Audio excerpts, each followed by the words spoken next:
Hola a todos y bienvenidos de nuevo a nuestro estudio del libro de Isaías. En nuestro último encuentro apenas rozamos la superficie del capítulo 1. Hoy vamos a sumergirnos más profundo, continuando desde el versículo 3, donde Isaías detalla la triste condición espiritual de Israel. Así que, acomódense, abran sus Biblias y prepárense para una revelación poderosa. Recordemos que Dios creó a Adán sin pecado, pero Adán cayó. De manera similar, Isaías nos muestra que Israel, el pueblo escogido de Dios, también ha caído presa de esa misma naturaleza. Escuchen lo que dice el versículo 3. El buey conoce a su dueño, y el asno el pesebre de su señor, pero Israel no entiende, mi pueblo no tiene conocimiento. ¡Qué palabras tan fuertes! Piensen en esto. Un buey, un simple animal de carga, sabe quién es su amo. Un asno sabe dónde encontrar su comida, pero Israel, que es propiedad de Dios, se niega a reconocer a su Creador. Parecen no tener idea de dónde está el sustento espiritual, el alimento abundante que se encuentra en su palabra. Es una imagen desoladora de ingratitud y ceguera espiritual, pero Isaías no se detiene ahí. En el versículo 4, la acusación se intensifica. «Oh, nación pecadora, pueblo cargado de maldad». Esto no es solo un tropiezo, es un estado de ser. Es un eco de la caída en el Génesis. Pero aquí, Israel es descrito como generación de malignos, hijos depravados. La palabra original para generación aquí es simiente, y es absolutamente clave. Habla del hecho de que el hombre es pecador por naturaleza, desde su origen. Lo vemos todos los días. Esos bebés que parecen tan inocentes, que los padres y abuelos juran que son perfectos, nacen con esta semilla de una naturaleza pecaminosa. No es algo que aprenden, es algo con lo que nacen.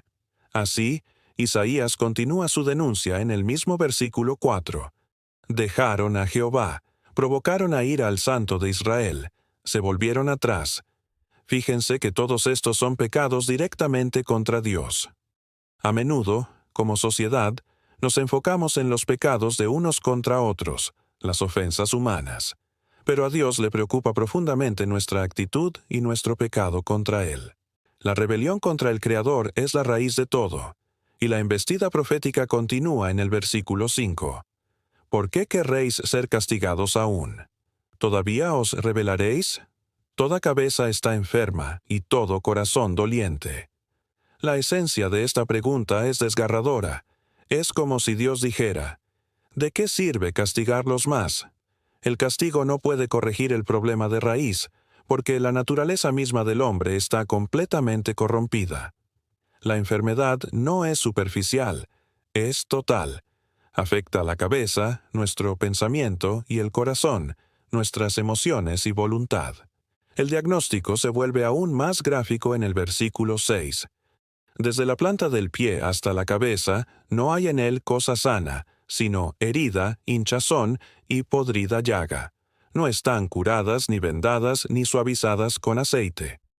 Este es un informe médico espiritual devastador y totalmente inclusivo. Nos dice que no hay nada bueno en la vieja creación, en nuestra naturaleza caída. No hay una partecita sana que podamos rescatar. El apóstol Pablo lo resumiría siglos después en Romanos 3, diciendo, «No hay justo, ni aun uno, no hay quien entienda, no hay quien busque a Dios». Existe esta idea tan popular hoy en día de que hay algo bueno en todo el mundo. Bueno, según la palabra de Dios, eso simplemente no es verdad. Según estos versículos, el hombre en su estado natural es totalmente corrupto. Y es precisamente por esta razón que Dios, en su plan perfecto, llevó esa naturaleza a la muerte en la cruz con su Hijo, Jesucristo. Para poder levantar una nueva simiente, una nueva creación, santa y justa, con Jesús como cabeza. El versículo 6 continúa exponiendo la depravación de nuestra carne desde la perspectiva divina. Dice que esas heridas, esas llagas purulentas, no han sido cerradas, ni vendadas, ni ablandadas con ungüento. Esto significa que nadie, ni siquiera Dios mismo, podía simplemente parchar o reparar la vieja naturaleza adámica. No se puede extraer bondad de ella, era una causa perdida, y los efectos de esta corrupción espiritual no se quedan solo en el individuo, sino que se extienden a la tierra misma. Miren el versículo 7, vuestra tierra está desierta. Cuando las personas son consumidas por el pecado y se entregan a la maldad, la tierra misma sufre. Se vuelve estéril, desolada. Lo hemos visto a lo largo de la historia en diferentes culturas y, tristemente, podemos ver patrones similares en nuestras propias naciones hoy. Y lo que sigue en el versículo es una profecía sombría que, lamentablemente, se repetirá a escala mundial. Vuestras ciudades puestas a fuego, tierra vuestra, delante de vosotros, extraños la devoran, y está asolada como asolamiento de extraños. Para Israel, en los tiempos de Isaías, esto no era una teoría abstracta, era su realidad presente.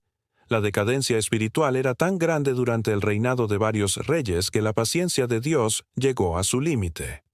El reino del norte, Israel, ya había sido llevado al cautiverio, y Judá, el reino del sur, pronto sentiría el poder asfixiante de Babilonia bajo Nabucodonosor. Isaías luego usa una imagen poética y melancólica en el versículo 8, y queda la hija de Sión como cabaña en viña. La hija de Sión es una forma de referirse a Jerusalén. Isaías la pinta como una pequeña choza frágil, abandonada en medio de lo que debería haber sido un viñedo próspero y fructífero. Pero el viñedo está desolado. Es como choza en un huerto de pepinos, un refugio temporal y débil, que finalmente se convierte en como ciudad sitiada. Jerusalén estaba lejos de ser lo que Dios había planeado, y, en muchos sentidos, permanece en un estado de conflicto y angustia hasta el día de hoy, experimentando ciertamente la tensión de una ciudad sitiada. Pero, y esto es crucial, en medio de este panorama de juicio y desolación, siempre brilla un rayo de esperanza. La gracia de Dios siempre encuentra un camino. Aunque la nación esté reducida a escombros, Dios siempre se reserva un remanente, un pequeño grupo fiel con el cual puede empezar de nuevo. Esto nos lleva al versículo 9, una de las declaraciones de gracia más importantes del Antiguo Testamento.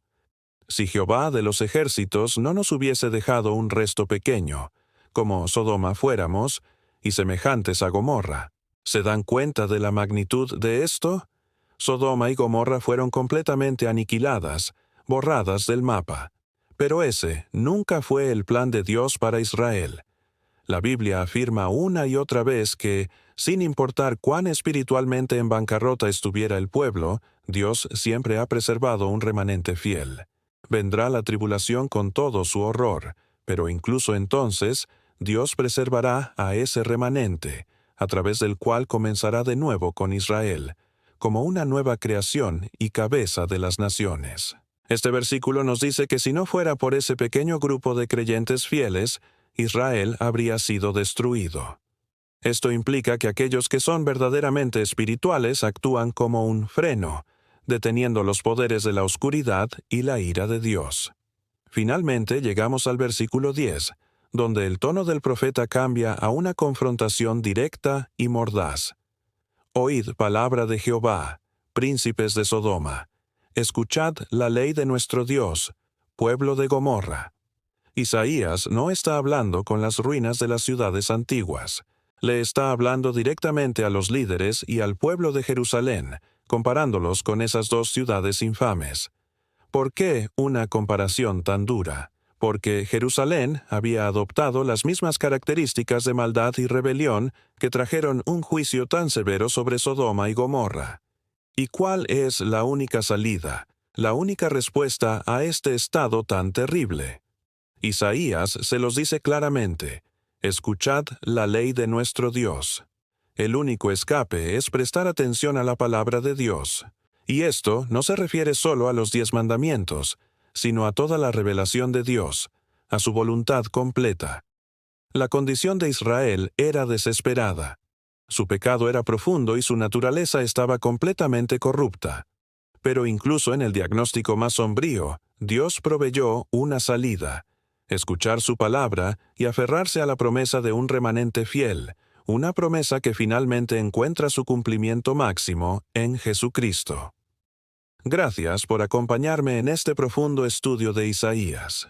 Espero que estas palabras hayan resonado en sus corazones como lo han hecho en el mío.